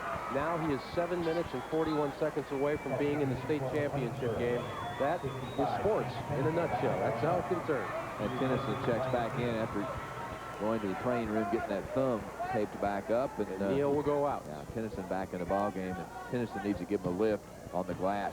When those shots go up from the outside, somebody's going to have to do a good job on the boards. And they look for Tennyson to get rebounds. In the ball game yesterday, Tennyson led him with 9 rebounds. Aubrey now has 18 points, 10 below his average, and here comes Benji Johnson on the offense, leaving Aubrey in the dust. Kicks it off nicely to Hansen, but Hansen can't get rid of it as Aubrey comes away with the steal. Look at that behind the back. This kid's been playing basketball, folks. Also the quarterback on the state championship team for Seneca. Well, what kind of school year that would be, huh? Football and the basketball championship. And now you're seeing Aubrey go down low on the inside. He's looking to post up Tennyson inside. And a foul on Tennyson as he was trying to keep the ball from coming inside to Aubrey.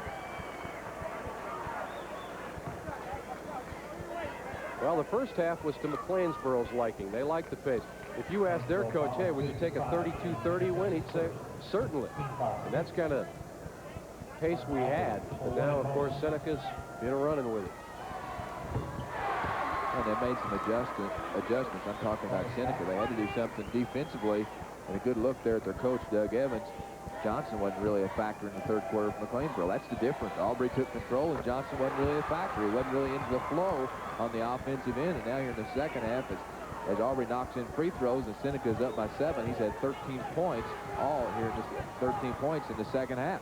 Aubrey's 7 of 8 from the free throw line right now. 13 second half points and 20 on today.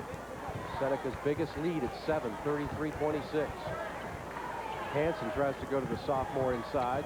Tennyson's not open. And the pass is tipped around, goes down low to Johnson, and we've got a foul as Johnson tried to swing it inside against Brett Larson. Yeah, that's a nice matchup, though. When you look at Johnson checking Aubrey, checking Johnson, they were really battling on the inside, and Aubrey actually went for the steal on that particular play. Of course, both these teams will have their season continue as the consolation game precedes the championship game, but I would bet all the money that I have, which is not much, and no one said anything about third in the locker room. And on the end line, another turnover as Phelps touched the end line, or was it a lane violation? No, and Johnson, you know, an opportunity there. He gave the basketball back to Phelps, and Phelps just didn't step in bounds in time. It looked like maybe Johnson had the shot, elected to dump it to Phelps, and threw it all. It was a turnover on McLeansboro. Boy, a three-pointer here by Mr. Aubrey. Suddenly, you've got a 10-point lead. Oh, the clock's starting to be a real factor right here. We're down 6:28 left in the ball game. I know that's still plenty of time, but it's been all Seneca here in the third quarter and also to start this fourth quarter.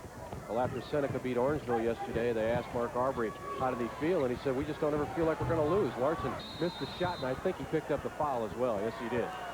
See that happen a lot in this game. You miss your shot, you're trying to follow, but if a good defense screens you out, there's no way you can get in. Yeah, sometimes a little frustration, too. You feel like you should have made the shot, and you want to go back and redeem yourself pretty quick, and then you pick up the personal foul.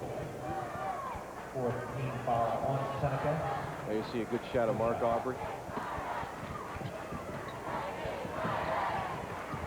Some Division I schools are looking at Aubrey.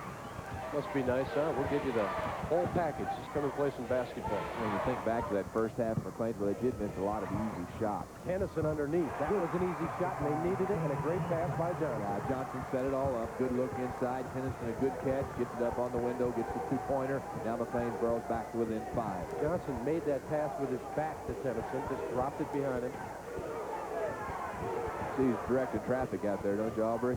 Telling his brother Jason to go down and set a pick. Long jumper by Crawford. Big bucket of 3. Aaron Crawford, who has been silent for some time, suddenly woke up everybody here at the Assembly Hall, giving his team an 8-point lead. In a hurry, down low, Benji Johnson. What a move along the baseline. Man, he was screened off by Larson, or so it seemed.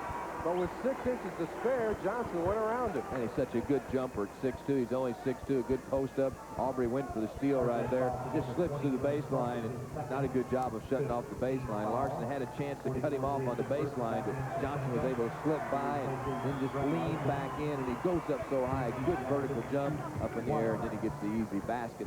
He's brought now McLeansboro back to within a 6.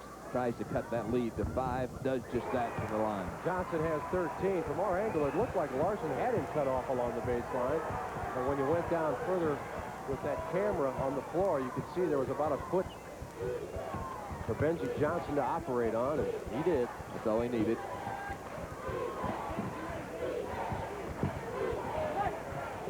Working the motion offense inside. Burton is back in the ball game with those 4 fouls, wearing number 44. He's the man in the middle.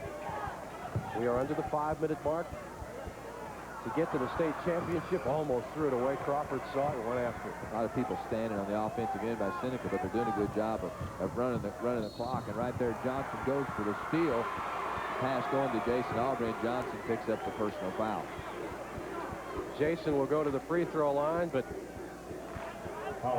not until the official scorer gets everything corrected at the table. And there you see Kurt Reed. One thing Seneca's done very well, they've shot free throws very well, 10 of 12 from the line. No. Rebound, Aubrey, count it! Great rebound that time by Aubrey, able to slip in. Nobody checked him off. That shouldn't happen. McLeansboro just didn't get a body on him.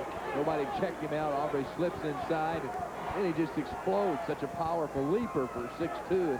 Great rebound. Very athletic move that time by Mark Aubrey. And Aubrey now 6 of 18 from the floor. 22 points. He was silent in the first half, very cool in the second half, on fire this whole second half. We've got a timeout on the floor. We've got Seneca in charge. 38-31, lots of time left. One of your network sponsors is the Toyota Dealers of Illinois. Ole, ole, ole, ole. Toyota dealers are doing it. Toyota's hot. Holding their hottest sales event ever. So low. With savings on Celica, Toyota's hot new sports cars with big option savings. And check out the exciting MR2. Dealer discounts, immediate delivery. Toyota's hot. Toyota, more for your money. It's hot. Toyota. The dream of every high school basketball player, the IHSA Championships at the Assembly Hall in Champaign. For 28 years, the Assembly Hall has been proud to host these exciting tournaments. The Champaign County Chamber of Commerce, Champaign-Urbana Convention and Visitors Bureau, and Economic Development Corporation welcome the participants and their supporters. A special appreciation to McDonald's, the CU Hotel Association, Busey Bank, Carl Hospital, and Hilliard Lions for their support of the IHSA Pack the Place promotion. Good luck to all the participants, and may your dreams become reality. Well, if you like Mark Avery and how he scores down on the floor, you have to remember he's only the second leading all-time scorer in Seneca history. I'm with his uncle, Jack Avery, who is the all-time leading scorer. How about this nephew of yours? I love him. I was telling him the other night, after they finished up the second game, the super sectional, I had no problem with being known as the second best player in Seneca history, so I've got no problem with it. This has been a riot. And by the name, I'm Jack Kaufman, Cindy Kaufman's uncle, too. He plays for ISU. And, of course, she's a great star at Illinois State and led the Seneca girls to a state championship just a few years ago back in '87. Back now to Jim and Greg. Yeah, it looked like Jack was having a good time down here. Free throw not there. Rebound Tennyson. Lead stays at 7 for Seneca, and the Foxes need some offense, and they need it now. Johnson covered up.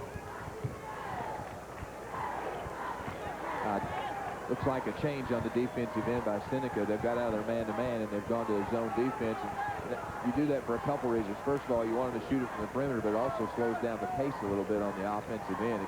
It controls the game a little bit better for you defensively. You always look your offense control, but your defense can control tempo also. Johnson needs it, doesn't get what he wants. Rebound fought for. Burton comes down with it for Seneca. And Seneca still in control, and you saw what Burton did as soon as he got the rebound. Mark, where are you at? I want you. Yeah, nice strategy, though, by Seneca, by Doug Evans, the coach, to go to that zone, because the shot by McLeansboro, even though it was by Johnson, was from long range and perimeter shot. Well, if Seneca scores here, McLeansboro's job will be even tougher. I love Jack Kaufman's comment. I don't mind being known as the second best basketball player in Seneca history. Now that's family, man. That's a family comment. Tied up out front by Hanson, and the ball will go to McLeansboro. Well, good play. They double-teamed Aubrey and got it done. Yeah, nice defensive effort that time. Aubrey should have given up the basketball a little bit quicker. As soon as he felt that double team, right there comes Johnson and Hanson. Give it up there, As soon as Johnson was coming up, that's when he needed to release the basketball and give it up. Now the defense for Seneca will force number 3 Chris Hart to shoot because he doesn't really take a lot of shots out there, so they're just going to sag back in. Yeah, Fox is very patient. They still got to find Johnson on the floor. He's got to look to shoot the basketball. And he's not right now. Aubrey didn't get the shot he wanted. Tennyson inside. Nice move. Nice quick first step by Shane Tennyson. A nice basket. And some contact, and the way I saw it, Hanson was not planted, and that's the way the officials saw it as well. Everybody's okay.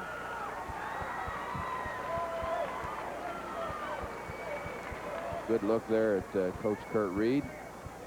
Doing a little searching right now, trying to rally his ball club back from a 5-point deficit. 3:03 left in the ball game. It's going to be Aubrey that's going to be at the free throw line once again for Seneca. And what a different half this fellow's had. The first half he was 2 of 11 from the floor, gets 7 points. The second half he's 4 of 7 in the field goal department. And he's got 15 points here in the second half. Sitting on 22 now, looking for number 23, and he gets it. Of course, Aubrey, being the high scorer that he is, you might expect that he lead his team every game out. He has led in the scoring department 28 of 30 games this year, but that free throw comes up short. Burton gets it and kicks it back out. Mighty big rebound. Oh, Seneca is really hurting McLeansboro on the boards here in the second half. In the first half, McLeansboro did the job on the glass. Stretching out the offense. Benji Johnson will pick up the foul from behind. There's still time left in the ball game. McLeansboro out there chasing for the basketball, and Johnson picking up the personal foul. And for Johnson, his 3rd personal foul. And Johnson with 13 points in the ball game. But once again, it's going to send Mark Aubrey to the line. You've got 2 McLeansboro Foxes out there with 4 fouls. That would be Hanson with 4. Well, this guy at the line, also, he just plays with so much confidence. There's the stats for the first half. 7 points, 2 of 11. Second half now 16 points, 4 of 7 from the floor. It didn't bother him in the first half when he was having trouble finding the hoop. He just continues to play with a lot of confidence. You won't find anybody that plays with any more confidence on the floor than this young man. That other man in foul trouble is Shane Neal. Brian Neal make that pass inside, goes out of bounds, and last touch by Seneca. Good defense down low. They really have taken Benji Johnson's game away. And it's just a flip-flop story here. The first half, they took Mark Aubrey's offense away. Here's Johnson. He really needs this shot. It comes up short. Ball is fought for, and Seneca comes down with it.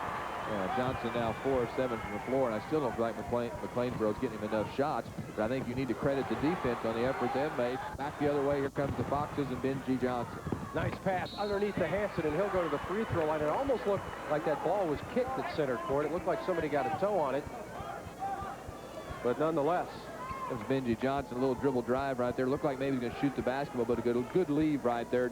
Little drop pass down low to Jason Hansen. Now it's very, very important McLeansboro knocks down some free throws. If you expect to get back into a ball game when you're trailing by 8 with 2:22, you got to make some points with the clock stop. And this is the first opportunity here for McLeansboro. Jason Aubrey, number 42, picked up the foul, and number 42, Mr. Hansen, buries the free throw. And still within the realm of possibility for McLeansboro to come on back here as they trail now by 6, 41-35. The important numbers, the other number 222, long baseball pass down to Aubrey, and he'll just wait. And now it's time for Seneca to be a little bit patient and make McLeansboro chase the basketball, and then they're going to have to knock down some free throws too to preserve the win. So right there, Phelps out very quickly, picks up the personal foul, and it's going to be Aaron Crawford that's going to go to the line, and Crawford really hit a big three about a minute and a half ago, and Crawford on the year at 67%. And from the free throw department for Seneca in the ball game, 13 of 18. And of course Crawford will get 2. That was the 8th team foul on McLeansboro, and the new rule is at that point with 8 fouls, you get 2. And he gets the first one. Well, the third quarter and now the fourth quarter, the second half has really been all Seneca, with McLeansboro dominating the first half. Crawford gives himself 7 points and gives his teammates an 8-point lead again. Is now at the 2-minute mark. Phelps for 3. That's not there. Rebound to Crawford. Crawford surrounded and fouled by Tennessee. You got to like Seneca's chances now. Seneca definitely in the driver's seat right now, and you see McLeansboro's players are all starting to look up at that clock and showing a little signs of worry, a lot of concern, maybe even a little bit of panic with 1:59 left, just under the 2-minute mark left in the ball game, and Seneca enjoying an 8-point advantage, 43-35, and Aaron Crawford once again is going to go to the free throw line, and Crawford has been perfect from the line today, 2 of 2.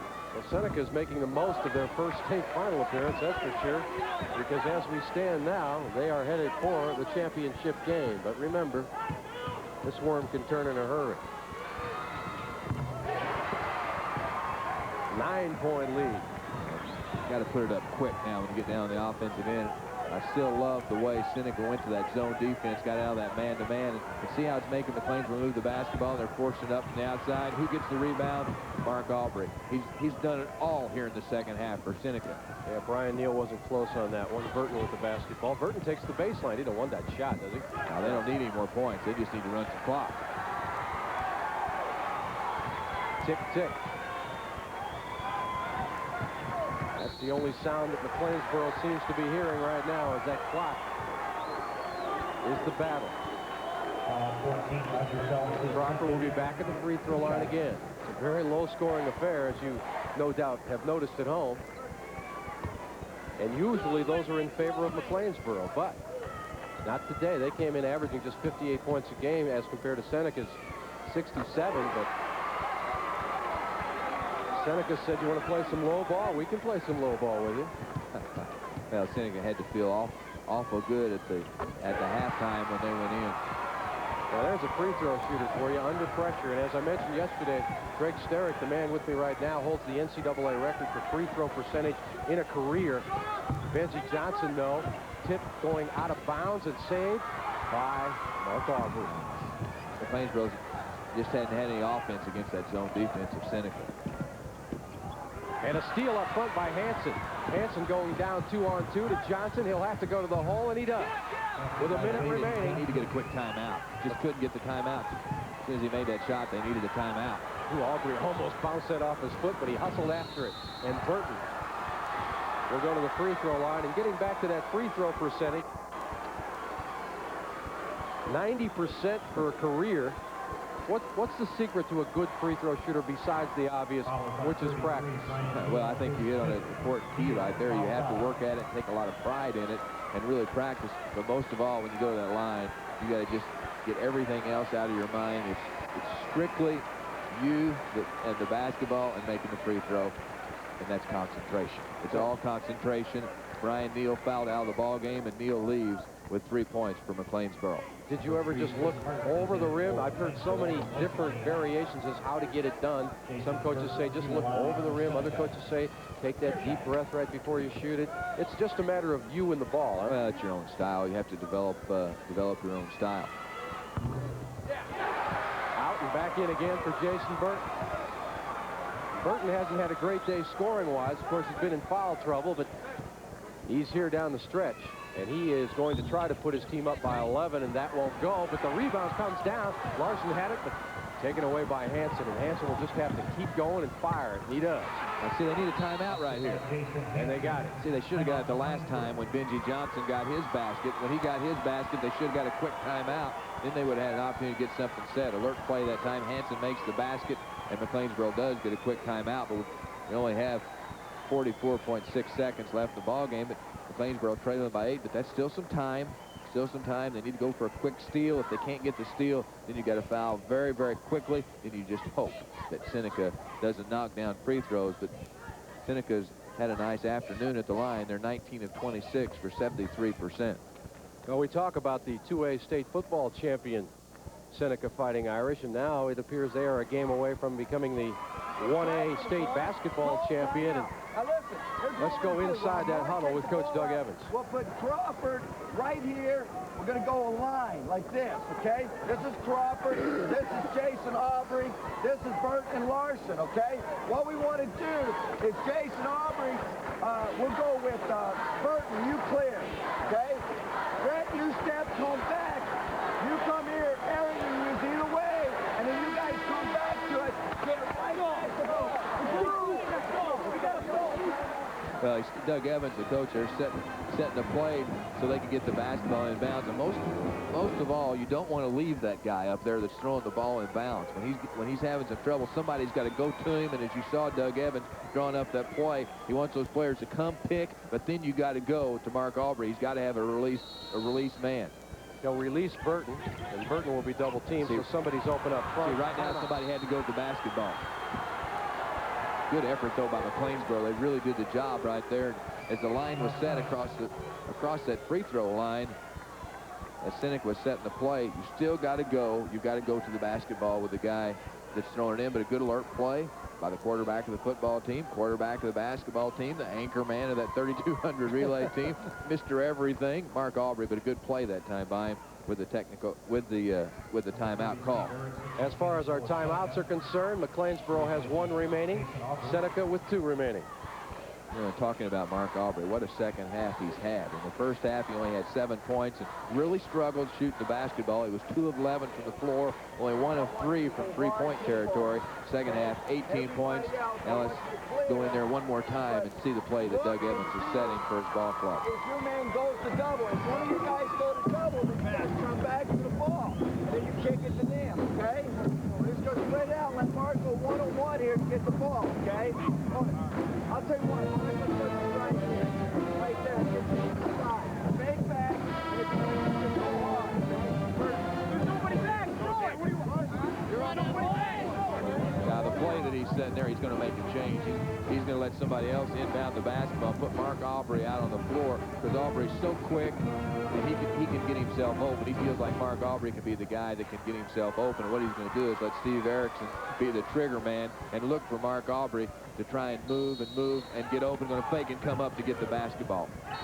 Tipped out of bounds and almost tipped off of Larson's hands. We should point out, too, that Doug Evans' voice is not changing. He's a little bit older than that. It's just getting worn thin with all the yelling. Yeah, that's a tough position to get the ball in bounds from right there. Tough. But see, Aubrey comes to the basketball, and then McLeansboro looks to get him into a double team. Makes the cross-court pass, and now they have to beat that 10-second time, and they do. Oh, Larson took his eye off the ball and lost it out of bounds. What he wanted to do was pass it across the way to Jason Burton, who would have had an easy layup, but he took the eye off the ball, and now the 8-point lead. Yeah, they didn't need any points right there. He just should have just brought it back out. Hart, yes, for 3. It's a 5-point game. Can they get another turnover? Almost, but Benji Johnson will be called for the personal foul, sending Mark Aubrey to the line. And you can see Mr. Johnson standing in the far corner. He thought he had it. I thought he had the steal, was able to get it back in bounds. But still, that's the only thing you can do. Good look there at the McLeansboro bench, and just looking at the expression on the faces of those players, that pretty well tells it all right there. And this pretty much will tell it all if Mr. Aubrey ends up with 27 points on the afternoon by virtue of these 2 free throws.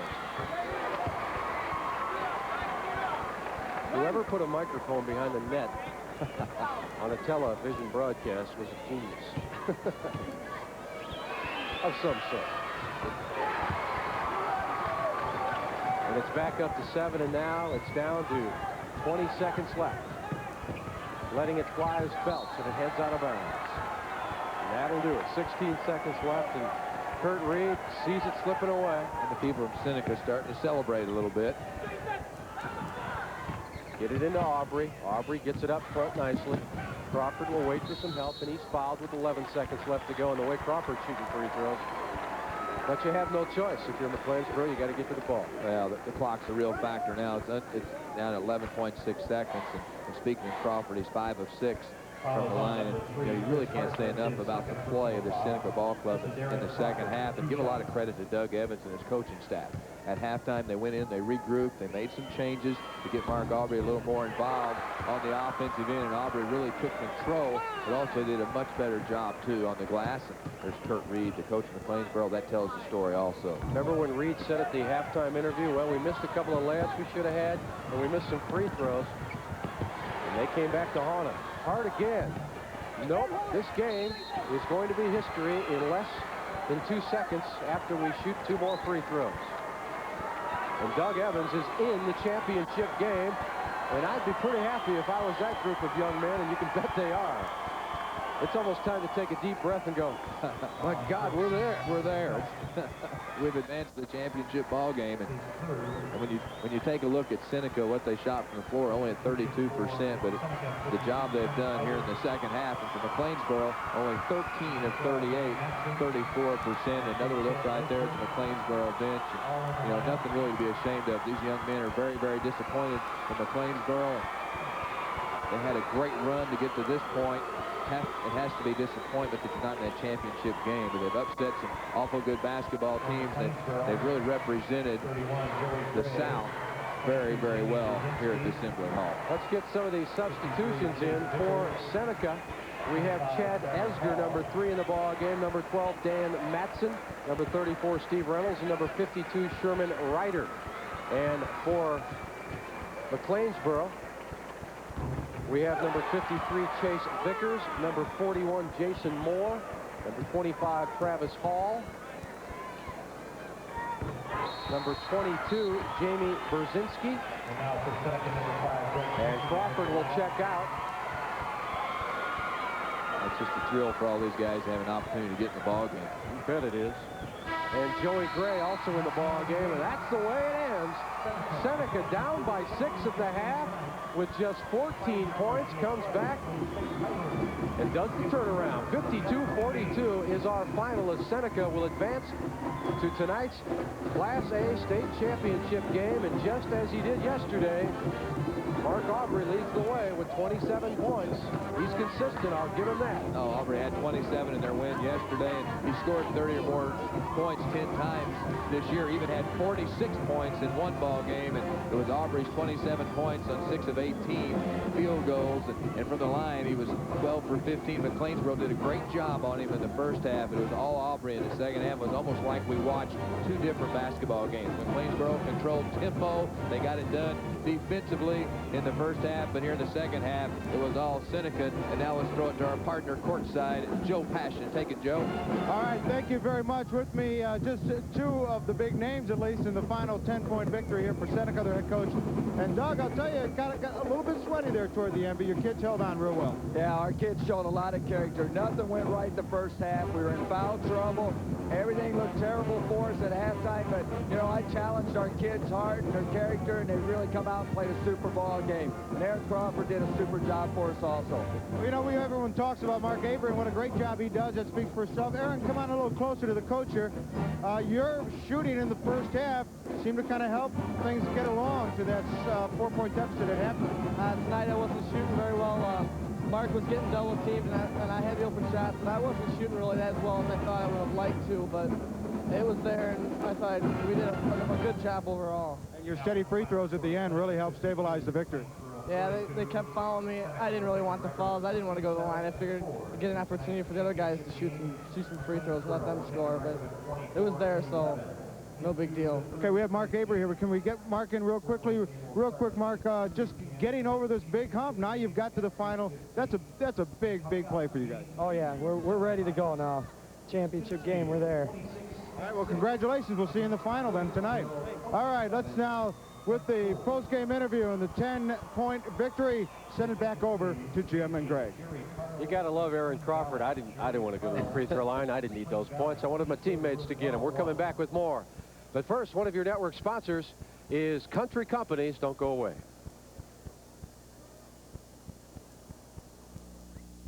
When my dad died, it was a shock going through all this stuff. I mean, I'm sure he knew where everything was, but to me, it was complete chaos. At least for all our insurance, he dealt with one agent who took care of everything. Country Companies. It's nice to know when it matters most. The country's behind you. I guess we're all gonna die sometime. My dad just didn't think it would be so soon.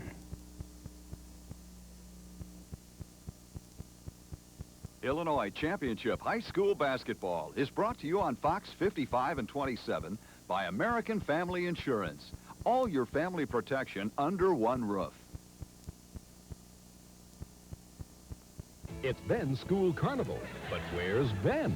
Very little of what Ben does makes sense. On the next Monday Growing at Pains. 5 on Fox 55 and 27.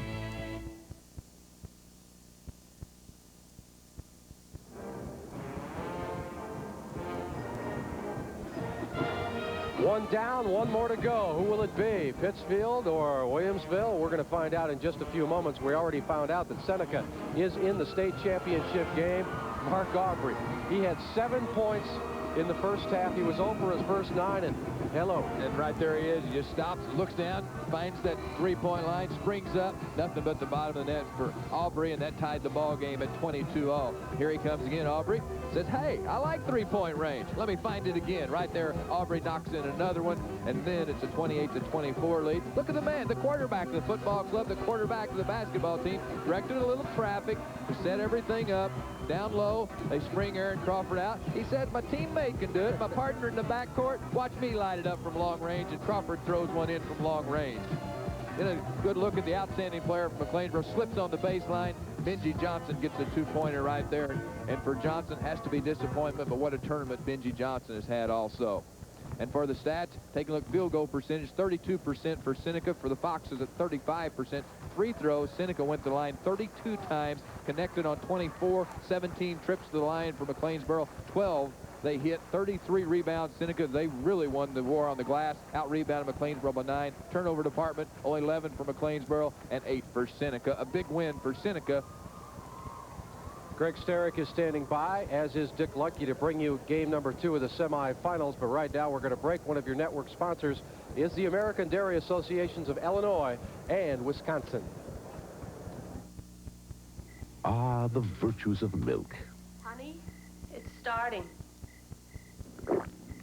Milk helps supply carbohydrate for get up and go, potassium Nightgown, socks, makeup. for fast decisions, Hurry! magnesium for balance, Mike, I'm coming. and vitamin B complex to soothe your nerves I've already missed the beginning. during life's little misunderstandings. Milk, Honey, are you going out? it does a body good. Buy Right Furniture in Lincoln is having its first annual tax refund sale. Take a look at these prices. Brass floor lamps, just $19. Solid wood bunk beds, just $58. Incredible! Day beds starting at $69. Dinettes as low as $99. Three-piece sofa love seat chairs starting at $198. Inconceivable! Four-drawer chest, only $39. Free layaway, 90 days same as cash. Buy Right Furniture on the square in Lincoln. That's incredible. Like Old Man River, the Illinois High School Association basketball tournament, now 84 years old, just keeps rolling along, getting bigger and better all the time. Well, this has always been a special event, and thanks to the teams, coaches, and players that have all been here and made it possible, we'd like to open this tournament scrapbook and tell you about how the tournament has been made so great.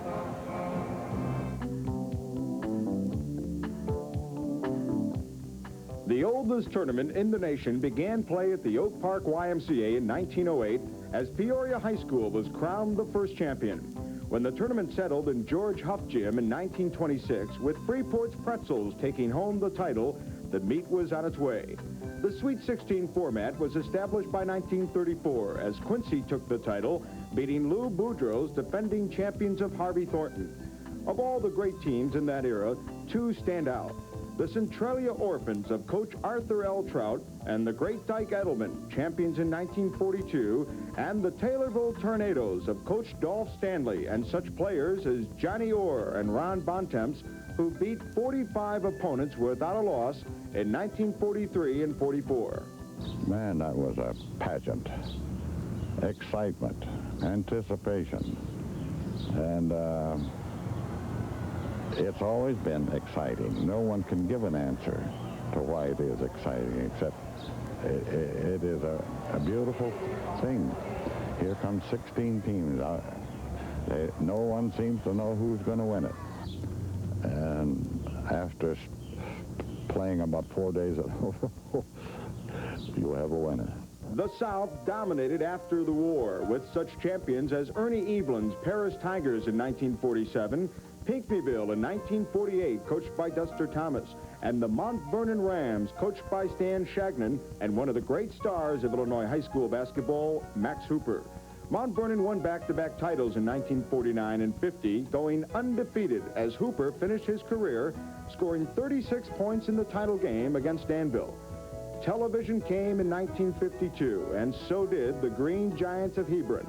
With just 96 boys in the school, Hebron captured the hearts of Illinois and the state title as the Judson twins, Paul and Phil, led Hebron to a 64-59 overtime victory over Quincy. The next year, LaGrange Lions ran through 29 straight opponents, beating Peoria 72-60 behind the great Ted Kayaza. Mount Vernon came back in 1954 to beat Chicago DuSable and their legendary guard, Paxton Lumpkin, 76-70. Rockford West ran off back-to-back titles in 1955 and 56, led by Nolden Gentry, who tipped in the final shot with 7 seconds left to ensure the 1955 title. There were many great teams and players down the years. 1958 and 60 saw powerful Chicago Marshall, led by George Wilson. And 1961 was the year of Coach Virgil Fletcher and the K-Hawks of Collinsville, led by Bogey Redmond. A great player who did all he could but fell short was Chicago Carver's Cassie Russell in 1962 in the finale at Huff Gym as the challengers lost to Decatur. But Carver returned in 1963 to open the Assembly Hall with a flourish on this steal by Anthony Smedley. The tournament would split into 2 classes in 1972, but there was time for one last great title game, the 1971 battle between Dalton Thornridge and Oak Lawn. Oak Lawn had a chance to win it, but they could not get the ball in the basket, and Thornridge won the last championship in the one-class tournament. They would return the following year, but that's another tournament scrapbook memory.